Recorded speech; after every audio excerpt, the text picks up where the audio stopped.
এই পুরো রোজার মাসে ডিপ ফ্রাইড আইটেম খেতে খেতে অবস্থা একদম খারাপ, কিন্তু ভাজা পোড়া আইটেম ছাড়া তো আমাদের একদমই চলে না। কিন্তু আজকে তোমাদেরকে আমি এত মজার একটা ওয়েজেস বানিয়ে দেখাবো যেটা বানানো এত সোজা আর খেতে অনেক বেশি মজা। আমি বড় সাইজের একটা আলু নিয়ে নিয়েছি এবং এইটাকে এরকম ট্রায়াঙ্গেল শেপে কেটে নিব। আর এখানে আমরা পিল সহই কাটবো। তারপরে একটু লবণ পানির মধ্যে 2 মিনিট সিদ্ধ করে নিব।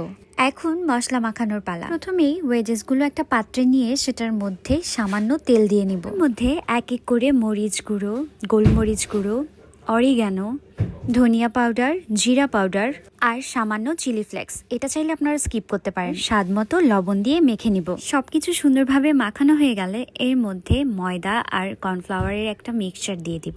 এখন হচ্ছে মেইন পার্ট। এখন আমরা TQIU এর এয়ার ফ্রায়ারের মধ্যে আমাদের রেডি করে রাখা ওয়েজেস গুলো সুন্দর করে দিয়ে দিব। চাইলে এয়ার ফ্রায়ারের মধ্যে ওয়েজেস গুলো রাখার পরে সামান্য একটু তেল স্প্রে করে নিতে পারেন, বাট আমি এখানে করিনি। এই এয়ার ফ্রায়ারটা ইউজ করা কিন্তু অনেক ইজি। এখন আমি অপশন সিলেক্ট করে 180 ডিগ্রি সেন্টিগ্রেডে 10 মিনিটের জন্য সেট করে দিলাম। 10 মিনিট পরে ওয়েজেস গুলো কিন্তু একদমই রেডি। এত বেশি মচমচে আর খেতে এত বেশি মজা ছিল যে আপনারা রেস্টুরেন্টের ওয়েজেস খেতেই চাইবেন না। নেক্সট আমি এয়ার ফ্রায়ারে কি বানাবো সেটা দেখার জন্য অপেক্ষা করুন। আল্লাহ হাফেজ।